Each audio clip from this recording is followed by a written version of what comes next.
Oh, don't say aw about that one. That's a nice fro. Okay, well, now that you're laughing at me and making me feel even less special, here's the case, everybody. Here's a poor leadership decision that was made in my household. It wasn't the hair that my parents gave me. It wasn't the clothes that they made me wear. It was the name that they gave me. Frank Cornelius Kitchen. Yeah, no. Here's why I say no. This is proof that my parents are evil. My name has 21 letters in it, everybody. How many letters are there in the alphabet? 26. Yes, 26 letters in the alphabet. I am 5 short. It took me until high school to learn how to spell my name. I was giving people high fives, pointing at myself saying, I am special. But in high school, things change. They don't have you write your name anymore. You're a student ID number. Or even worse, your initials. And this is when I found out my parents are evil. Yeah, see? Someone got it. Yes, look at that right there. Go ahead and hit the enter for me. You got the beat. There we go. I will just tap over, and if you hit enter, we'll be in good shape. Yes, now can you imagine if your parents gave you those initials? Can you imagine the trouble that it caused for me in school? It got worse. My mom got those catalogs where it says you can get free embroidery. She put that on every piece of clothing or gym bag that I ever had. But it could have been worse. I went to complain to my dad. I was like, Dad, look what you guys named me. He goes, it could have been worse. He goes, I like Ulysses S. Grant. I wanted to name you Frank Ulysses Kitchen. Oh my God, what is wrong with them? I was like, you know what? I am never going to date anybody. No one's ever going to want to date Mr. Kitchen, not alone be named Mrs. Kitchen. It sounds like something you shop for. Go ahead and hit the screen for me. But I met this young lady. Her name is Kelly. Oh, yeah. No, it's not Cassandra with a K. Her name is Kelly. But no, yeah, she didn't want to be KK, no. But I will let you know, when we started to date, things were going good. She didn't want to kill me. I didn't want to kill her. I was enjoying this. But I knew at some point she's going to, look at my initials and names like, okay, we got some issues there.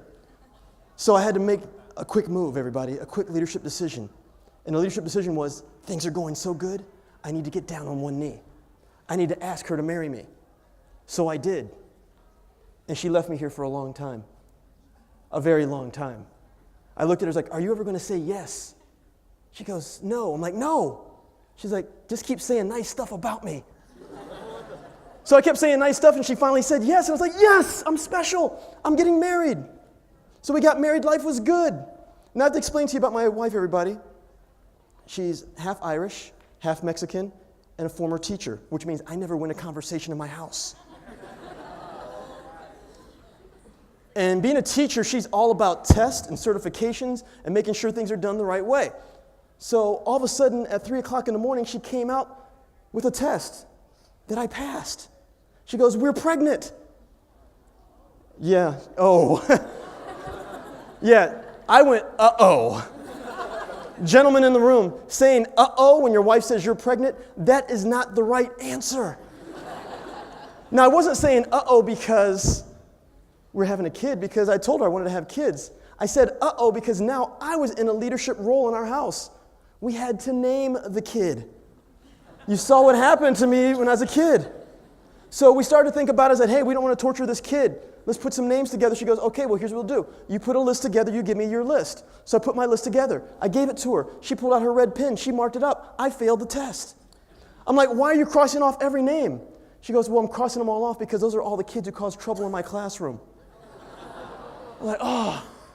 So I was like, well, what are we going to do? She's like, well, let's figure out some more names. So we came in, I was like, well, what if it's a boy? She goes, well, I like the name Kyle. I was like, oh, I know a really good Kyle. She's like, me too. I was like, I like the name Kevin. She's like, that's a pretty good one. She goes, let's put them together. Kyle, Kevin, Kitchen. No, right. I failed again. So we said, you know what? Hopefully we don't have a boy because the boy's name's not going to work out. So she goes, well, what if we have a girl? I was like, well, if it's a girl, I like Olivia. She goes, I like Olivia too. Guys, when a woman says, I like it too, that means you're doing it. So she goes, Olivia. I'm like, oh. She's like, why are you saying that one? It's like, if we have a girl, she's going to have a complex. Ladies, how many of you in here, just think your dad's the greatest and you want dad just to love you? Just, right? Anybody? Wow. A couple of ladies like their dads. The other ones don't. I was like, if we have a girl, she's going to come say, Dad, what do you think about me? I'm going to say, you're okay. Oh, because Olivia Kitchen, we are failing this test. But things got good. We had a boy first, and we picked out the name. Yep, go ahead. Elijah. So this is our little man Elijah. He will be 4 in January. Now, a lot of you are saying, oh, because he's cute, right? I don't say, oh, when I see that picture. This picture is torture. This is at Chick-fil-A. That's where he sat for about an hour trying to get him out of the playground. So I had Elijah, things were going good, but all of a sudden, a few years later, my wife comes out with me at 4 o'clock in the morning. I don't know why she tests in the morning, but she comes out at 4 o'clock and she gave us another test that we passed. We were pregnant again, and this time I didn't say uh-oh. But I thought, uh-oh. I was like, well, what if it's a boy? Because we know what happens if it's going to be a boy's name. Hopefully it's a girl. And we did have a girl. Go ahead. I'll just go like this. There we go. And that's Olivia. She just turned 1. Now, some people are going, well, Frank, wait, she's okay. I was like, no, she's more than okay, everybody. She's special. She's Olivia Anora Kitchen, which means she's okay. Yes, Leslie got it. Thank you so much. Now, the reason I show my family, everybody, is this is my motivation. This is what keeps me going. I'm the leader of my household, and I'm going to educate, elevate, and empower my kids, my family, to live their dreams. I want them to go out and do great things. I want them to be difference makers and life changers, and that's what I get to do. I get to travel around the world, quote, running my mouth, helping people live their dreams. Are there any people here in the room right now who are told that they talk too much? I'm letting you know that I'm visual proof that there is hope for you.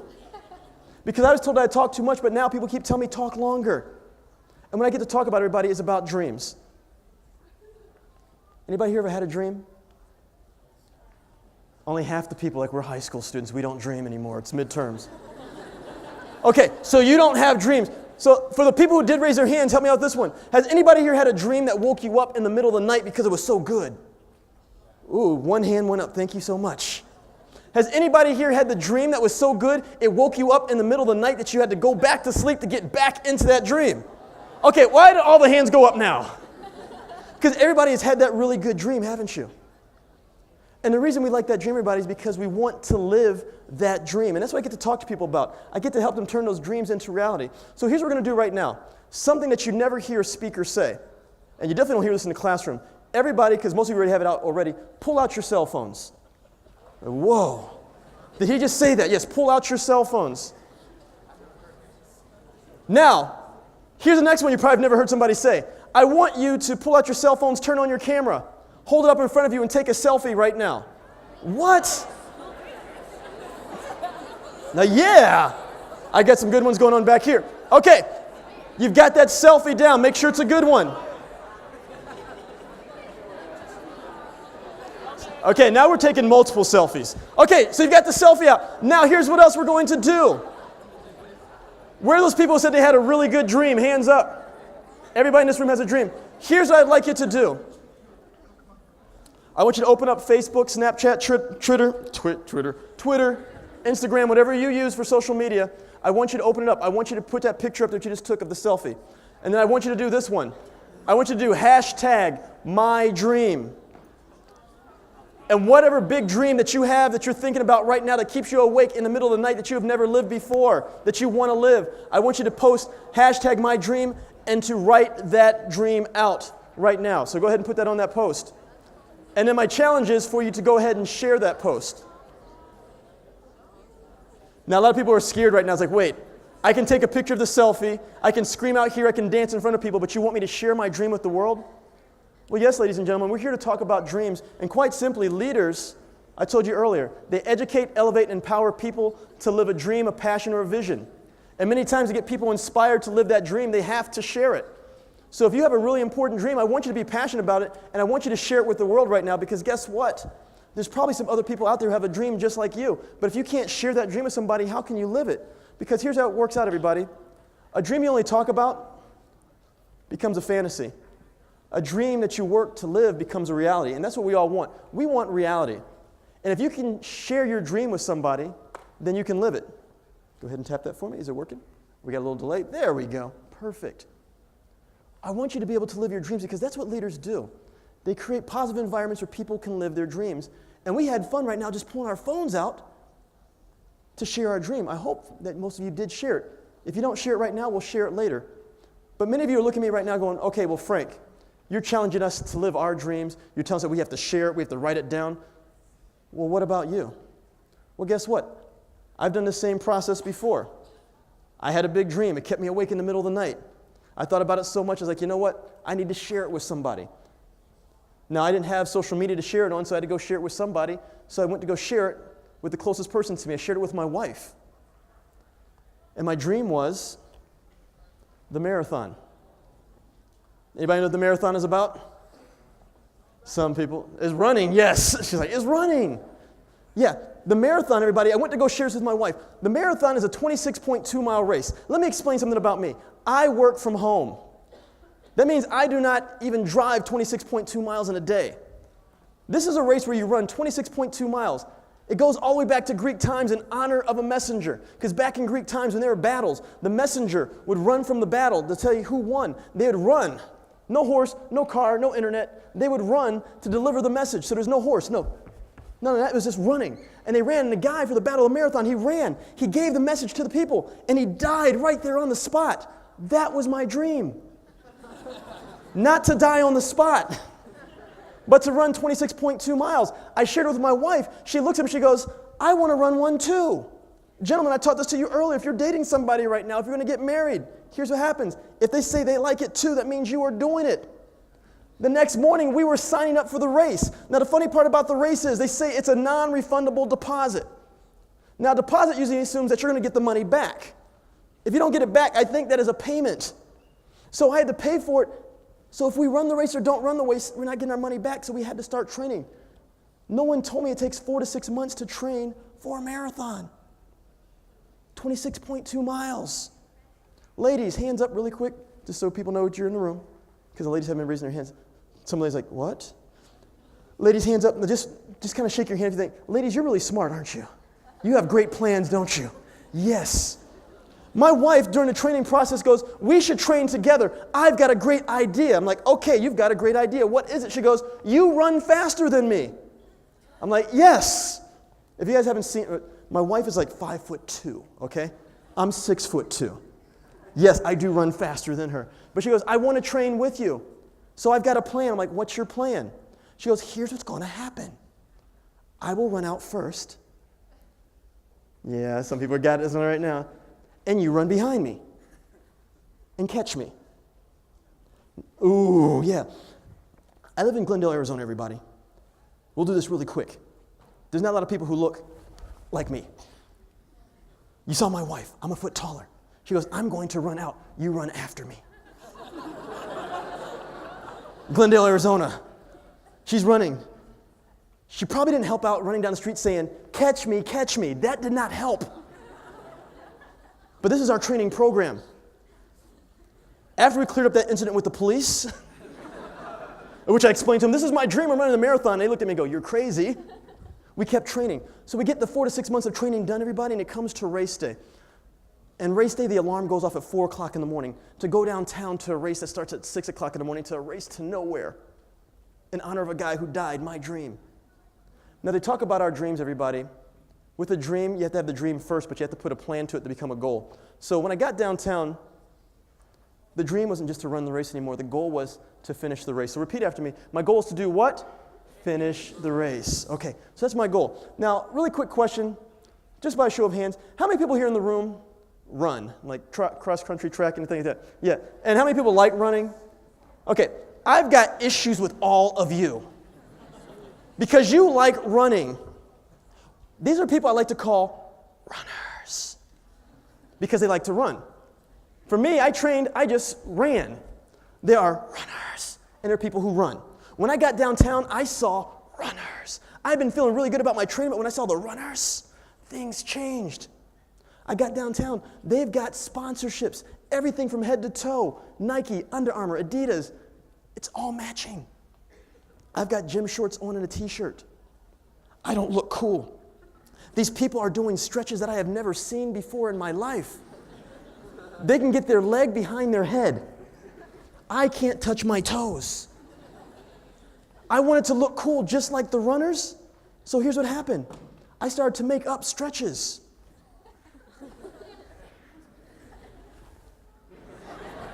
Just so I'd look cool like the runners.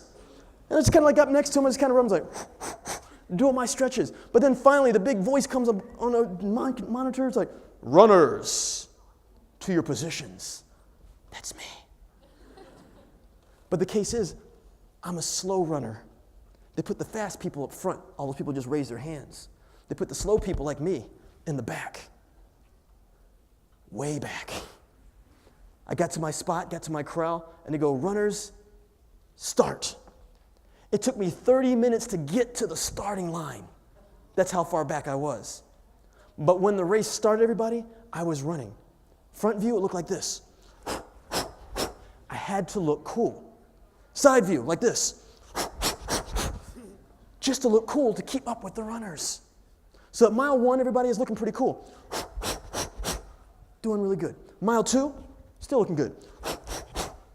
Mile 3, mile 4, I am looking good during the race. Mile 5, not looking so good anymore. There's this lady in her 70s who passes me up. But I keep running because what's my goal, everybody? My goal is to do what? Finish the race. So I'm trying to finish this race. I get to mile 6 and 7. I am feeling good. But gentlemen, we're competitive people, aren't we? I'm a former athlete. We are competitive. My goal was to finish the race, but it was to finish it around 4:45, 5 hours. There's these people who hold signs to let you know what your pace is. After the first 7 or 8 miles, I was up to the 4:15 sign. I have blown my plan out of the water. Runners, where are you? Is that a good idea to add 30 minutes in the first 8 miles? Look at her. She's like, She's like, amateur, right? All right. So I'm running. I'm looking really cool. And about mile 10, looking cool, I look to the side of the road. The paramedics are working on a lady on the side of the road. Who laughed? You are some mean people. The paramedics working on a lady and you guys are, Okay, for the people in the room who are sensitive, she lived. She's okay.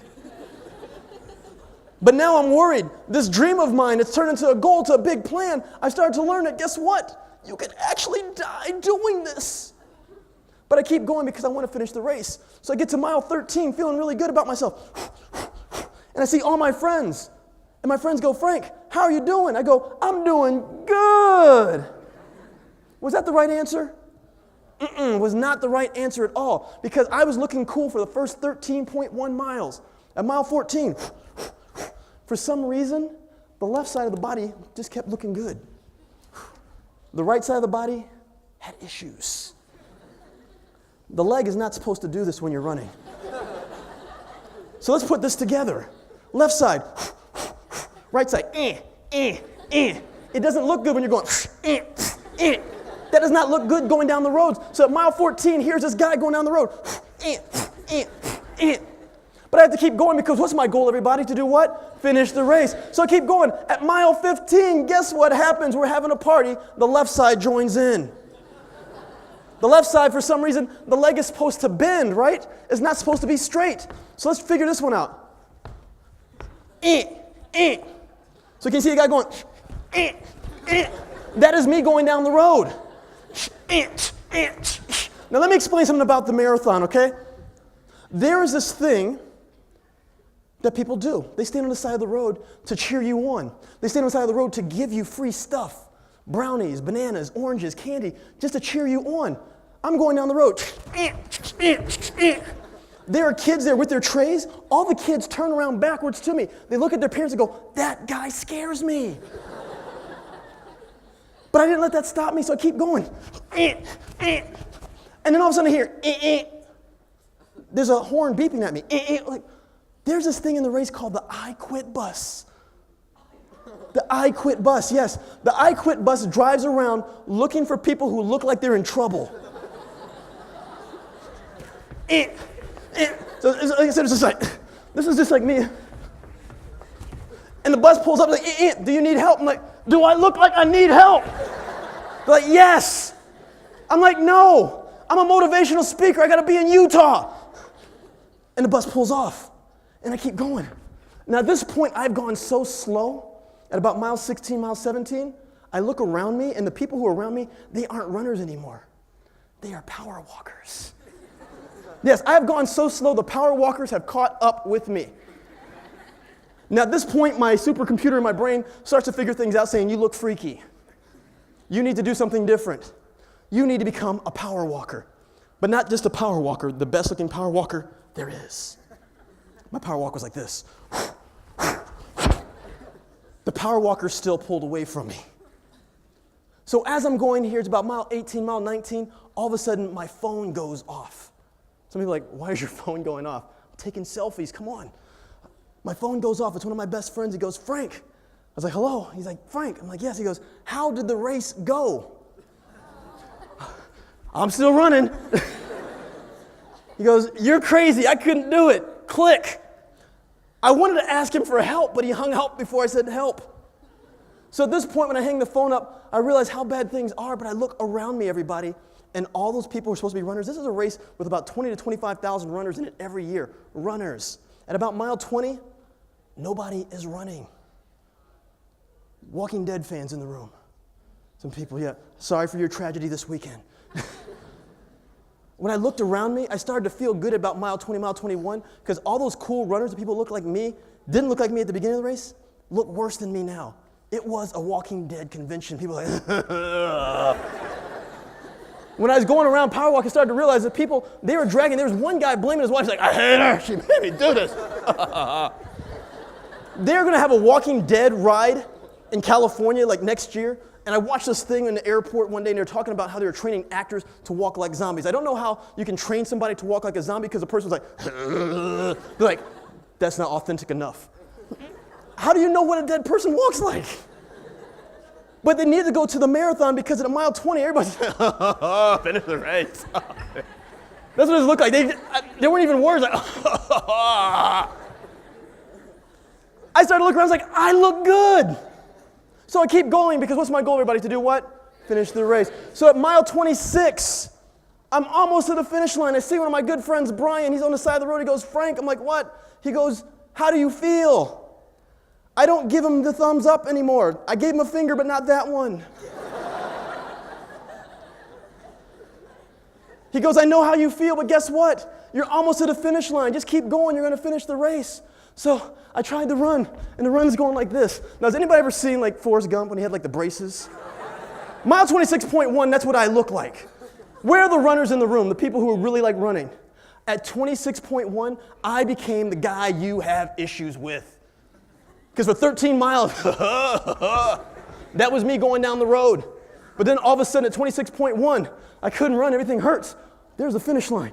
And all of a sudden, everything freed up and I was running.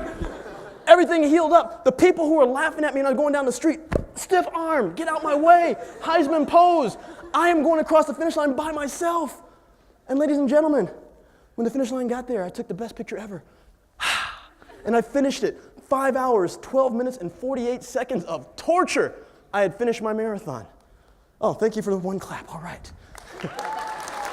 Well, you know what? Hold on. I don't need your clapping. But I will show you a picture. That's me going across the finish line. I like that picture because it says proof. Now, I crossed the finish line, and I actually walked over to a little stand like this, got some ice on my knees, and I had a press conference. And the press conference was, I, Frank Kitchen, officially retire from running marathons.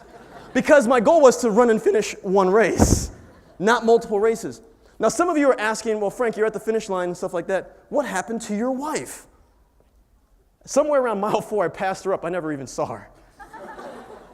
I was asking people along the race, I was like, where is she? And like, I don't know. So I went to the finish line to wait for her. She came across about an hour later. Now, while I waited for everybody, found out there's a lot of people finish faster, a lot of people finish slower. There are kids in their teens who finish the race. There are people in their 80s who finish the race. But the thing was, everybody who came across that finish line had the same smile that I did. The reason I share that story is not just to be funny, but it's to share this with you. This is just what your leadership journey is going to be like. This is what your life journey will be like. Everybody has a big dream. And you're going to have people there who tell you, hey, you're crazy. Anybody ever had those people tell you your dream is crazy, you can't do it? Everybody told me that about the marathon. Then we start to compare ourselves to other people. As I said, I finished about middle of the pack. A lot of people finish faster than me. A lot of people finish slower than me. But the case was I finished. Leaders don't quit. They don't check out. You have to finish. I'm going to let you know right now, in your leadership journey, there's going to be points where you look really good, and there's going to be points where you don't look good. How many people have midterms coming up or just finished up midterms? Yep. How good did you look during midterm week? Yeah, you scare me. but you have to push your way through. And it's not about looking cool like everybody else. The case is about accomplishing your goal. Like I said, a lot of people finish faster, a lot of people finish slower. They're actually they said usually about 15 to 20% of the people who do not finish the race because something mentally or physically happens to them where they cannot finish or complete that race. That's what's going to happen. When it comes to being a leader, everybody, if the dream is really important to you, if you're passionate about it, you can do whatever it takes to make it go through. And many times with these dreams, the case that gets you driven more, to really make you push through those tough times, is not doing it for yourself. It's about doing it for somebody else. And here's what happened to me. You clap for me about finishing the race, but 6 years go by. I used to work in education. One of my former students calls me up. I used to help coach basketball. She goes, "Hey, coach." I'm like, "Yep." She goes, "I'm going to be in town. I'm going to be giving a speech. Will you come and critique me on my speech?" I'm like, "Sure." So I come to watch Lindsay give her speech. Her speech is with the charity that she's working for. She's helping kids in Africa with clean drinking water. And the way to raise money is to run in a marathon. So guess what? I signed up for another one. Yeah, oh, yeah. I'm coming out of retirement. I've not run for 6 years. I'm going to run another race. Everybody looked at me and go, "You crazy." You see, I got some people back there jumping in. Thank you, yeah. So I start to train, and I remember what I learned from the first time. But halfway during the training, I find out my mom has 2 strokes. So I go to the charity and go, "Hey, you know what? My mom's had 2 strokes. She needs money for her medical bills. I need to stop running for you, run for my mom. I want to raise money for her." So last year, ran another race, 7 years after the first one, finished faster this time, didn't get hurt this time. If you can hit that screen for me. Most importantly, my mom was there, raised enough money to help her with her medical bills, and she's actually healthy. She actually is in Arizona right now with my kids. So I ran the race this time, not for me, because the goal was to be healthy and run another race, but it's for somebody else. And that's what leaders are, everybody. We don't do it just for ourselves. We do it for others. And when we do it, what's going to happen is we feel fresh. Now, a lot of people are going like, "Well, how do you feel fresh by running a 26.2-mile race? That's kind of crazy." Well, the fresh piece was I was doing it for somebody different than myself. I was doing it for my mom. The fresh piece was I was doing something new, exciting, and great, not for myself, but for somebody else. And if you think about it, the word fresh, is it a positive or a negative word? Positive. Just think about it right now. Just think about the word fresh in your head. I bet you start smiling. Ready? Think about it. See, look, she's like, "I can't stop smiling." He's staring at me. I'll prove it to you really quick. On the count of 3, I want you to say the word fresh. 1, 2, 3. Fresh. See, look, everybody started to smile. But because we're amongst high school students here, and we've got leaders, and we've got some highly competitive people. Where are my competitive people? Raise your hands. Just competitive at everything. Yes, hands down. Yeah, and it came from this side. You hear the person there? So here's what we're going to do, since you're so competitive about things. Some people over here started to go, instead of saying fresh, they went, shh, like that. So on the count of 3, this time I'm going to ask you to say the word fresh, just to show you how much fun the word fresh is. I want you to say fresh, but stretch it out as long as possible. Now, I do give this warning. I am CPR trained and certified, but I can't save all of you. So if you say the word fresh and you get way out there really long, and you start to turn purple, blue, or green like the college, please let it go. So here, on the count of 3, or should we, you know what, we should have some real fun with this, because usually when I do this, some people are like, "Hey, Frank, can you just record that? Or can you just get a video of it?" So I think we should do that one. So what we're going to do is on the count of 3, I'm going to ask you to say the word fresh, just to prove how fun that it is. And we're going to see who can go the longest. Sound like a good deal? Ladies and gentlemen, we're here at Utah Valley University. We're about to say the word fresh for a very long time. This group over here is very competitive. This group here is quiet. So on the count of 3, I'm going to have them say the word fresh just to prove how fun saying the word fresh is and see who can go the longest. So on the count of 3, 1, 2, 3. Fresh.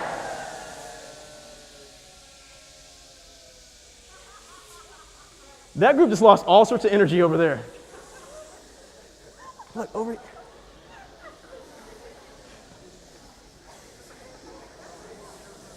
Right, for the person going, shh, shh, shh, shh, shh, that does not count. Okay, the people usually who win are we're the swim team people.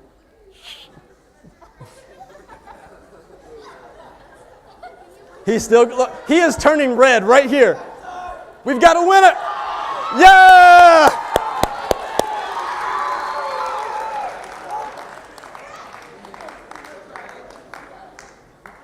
So all we did was say the word fresh, and we had a great time with it. Because guess what, everybody? Here's what happened. With Fresh, if you can go ahead and tap that screen for me one more time. Fresh is when you do something new, exciting, great, wanted or needed to create a positive environment or experience. Was that a positive experience? Yes. And all we did was said the word. But I tell people, when it comes to leadership, because that's why we're really here, with leadership, it's about either leading yourself or a group. You can lead an individual or group to accomplish something great. And when you're doing something positive or fresh, it feels good. So how many people would feel really fresh? Well, how many seniors are there in the room? Yeah. How fresh will you feel in a few months when you walk across stage? Yeah. How fresh will many of you feel when you get to move off to college and get to move away from mom and dad? Yeah. How fresh will it feel when you actually accomplish your dream of getting your college degree? Woo. How many will it be fresh if you get to accomplish your dream of either getting your dream job or dream career? Woo. Whoa. What's the dream career back there? Because you guys just got real excited. Dream girl. Okay. We're honest here. I used to be a college orientation director, and that was usually the number one question. How many people would think they're going to go off and it's going to be fresh to be in a fresh new relationship with the man or woman of your dreams? Yeah. Did you notice it's only the guys who said it? The guys are like, yeah, the girls are like, We know who's going to do good in school. But here's the case, everybody. In life, we are all going to be leaders. You either lead yourself or you lead another group. But what we want to do is we want to do something that's new, exciting, great, wanted, and needed to create that positive environment experience. That is a culture. And we want to be in the culture where, hit this for me really quick, we're all going to be difference makers and life changers. Everybody in this room has the ability to be a difference maker and a life changer, but the case is, the choice is to be a positive one or a negative one. Every time we meet somebody, we have the choice to make a positive difference in their life or a negative. All of you have made the choice right now to be leaders. And if you're going to be a leader, you need to make a positive difference in your life, but also the people who come in contact with you. So for me, when I was talking about sharing your dream, when you share your dream with other people, you'll find out that other people have the same dream as you, and that encourages them to go out and do more. That's being a leader. For me, running the race for my mom, I didn't realize how many people that would lead because I had people who had never met her before donate money. So her dream was to be able to take care of her medical bills and get healthy, and those people helped her. For you right now in this room, you may not know it, but somebody in this room could help you out with your dream, whether it be being a student leader here at the school, whether it be getting your college degree, or for the guys in the back, meeting your dream girl. Because you never know what's going to happen, but it takes leaders, and leaders have to be difference makers and life changers. So I want to give you 5 points of what it takes to be a difference maker and a life changer. If you want to pull this out, you can. If not, at the end, I brought a little sticker here just to remind you what it is, of which I don't know why it is. You all want to be treated like adults, but if I say, do you want a free sticker, you get excited. So who wants a free sticker? Yeah. So at the end of the program, you can come see me. But what we're going to do really quick is, I'm going to ask everybody here today, I want you to be certified fresh. Because they're still saying fresh over here. And what was up with this group here? I said to go, shh, and everybody's going to go back to the school going, shh, and you're like, what is wrong with you? The group over here is like, follow instructions. Leaders follow instructions and they listen. But here's what it takes, everybody. If you remember the story that I told you, or you think about your story, there's 5 key points to being fresh or being certified fresh. The first one is you have to have a focus. Now, focus is your dream, your passion, or your purpose. What is your big focus in life? What are the ones that are really important to you? Not the ones that you fall in love with temporarily, the infatuation, but the ones that keep you awake at night. When you have a focus in life, you will do anything to make that focus become a reality. And it helps with your decision making. If you have a great focus, for me it was to run the race. The focus was to finish that race and not get hurt. So I had to do the things that made a positive impact on that focus. So if you've got a focus or a dream, if it's going to have a negative impact on your focus and dream, don't do it. I would have loved to take days off from the running. I would have loved to eat those brownies on the side of the road, but the focus was to finish the race. I really didn't want to get hurt, and you saw how much I got hurt. Could you imagine being hurt more than that? So you got to have a focus and a dream, the one that keeps you way up at night. Now the next one is the R, resourceful. You are some of the most resourceful people in the world. As I said, I used to work in education. I watched students use their resources, but they started to think, what can I do to get out of a test? Anybody ever had that thought in their head?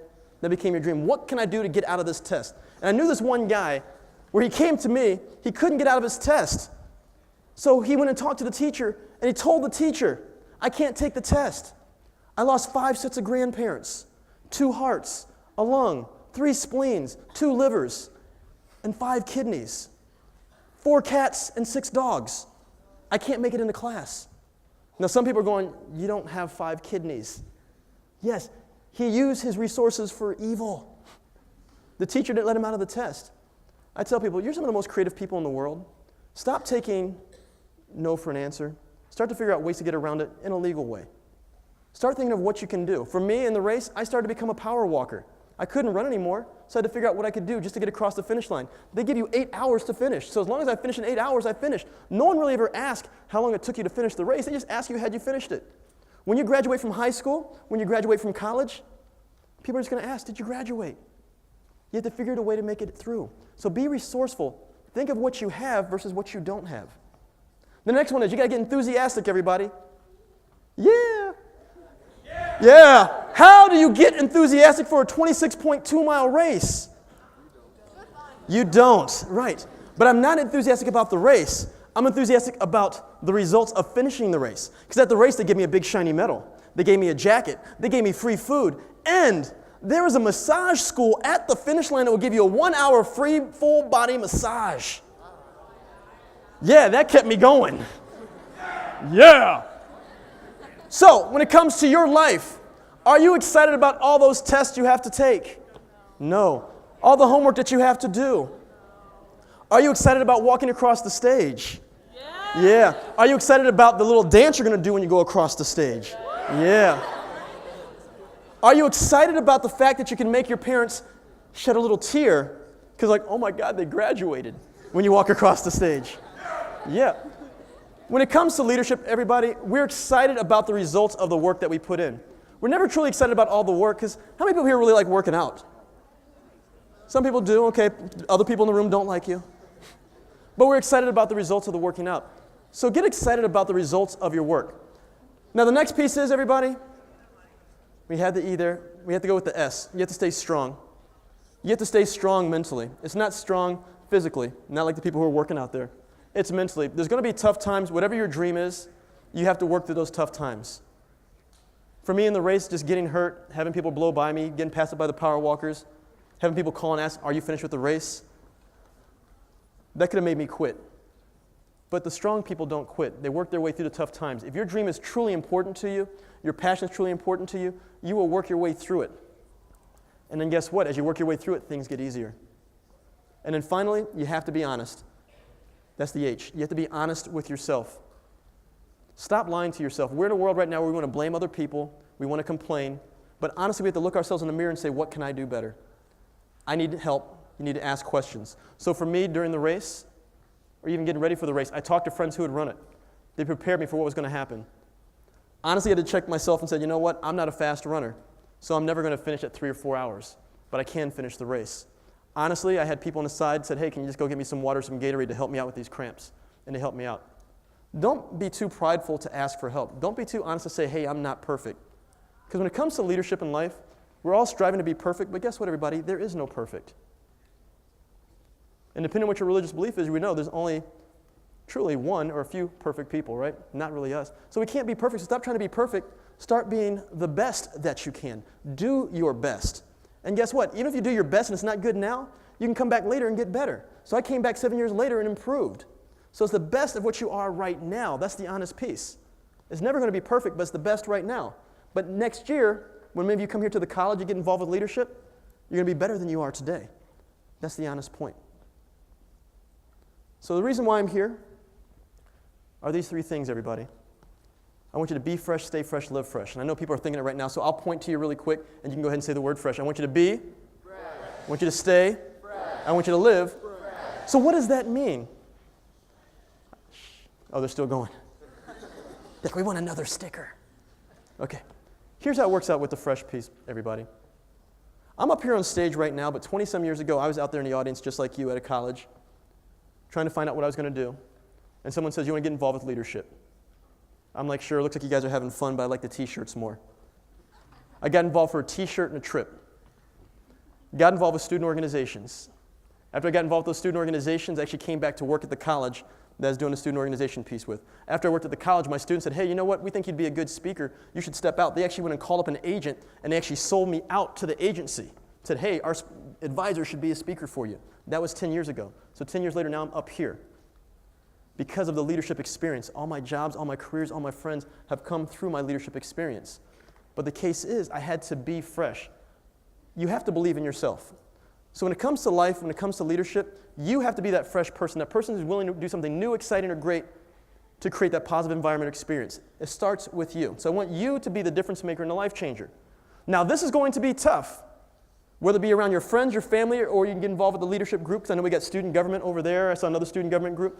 It is tough to be the positive person, isn't it? I'm running through that race, everybody. I'm high-fiving people on the side, and like, this guy is going like this, and he's still high-fiving people. Because I wanted to thank them for all the great work that they're doing. I wanted to be that fresh person. But in order to be that fresh person, everybody, we have to stay connected with other fresh people. So people are doing new, exciting, and great things to create positive environments. So you stay connected. If you've got people who are pulling you down, bring them up. If you are down, get around people who will bring you up. And then finally, I want you to go out and live fresh. And here's what live fresh means, everybody. We talked about having your dream or your vision. It is great to have your dream or vision. I want you to go out and live that. But if we really want to make the world, quote, a better place, help somebody else live their dream. I challenge you, like when you get out of here this afternoon, you're going back on your buses, go look up that hashtag #ILiveFresh or look up my dream. See if somebody's got the same dream as you. You can go ahead and hit the heart on Instagram. You can give a thumbs up on Facebook. But see who's got that same piece and find out if anybody's got the same dream as you and then connect with them and help build each other up. Because when you live fresh, you're not just doing it for yourself, you're doing it for other people. And here's another challenge I've got for you. By just a show of hands, we're going to get serious just for a second. How many people think there's just like a lot of negative things going on right now that we just see on the media, just see all the time? How many people are tired of just seeing all this negativity? Boom. So here's what we're going to do. I was in Ohio a week ago, was talking to a friend, and he goes, Frank, you know what? There is more positive going on in this world than negative. But we just choose to show the negative all the time because it's easy to complain. It's easy to point out problems. It's tough to point out solutions. And the story I can share with you was I was working at a school. In the school, the kids were raising money and getting food to help with the homeless food bank.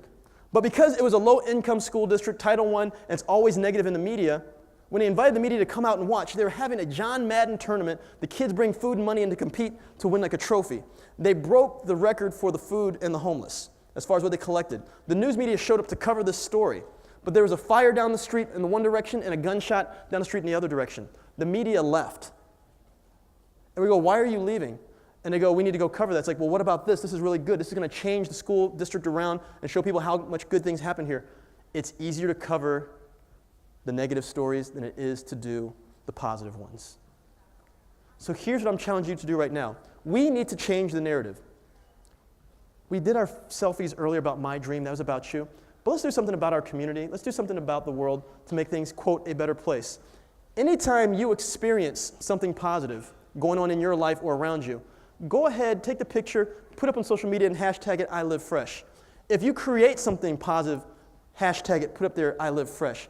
Anytime you experience, you're a part of, you see, or you know of somebody doing something positive, share it out there. So then people, when they have those negative times, they can go look up this hashtag that says #ILiveFresh, and then they can be built up. Because the more positive you're around, it's almost like having, anybody ever played tag before? And you go, I've got the invisible force field. Yeah, you can't touch me, invisible force field.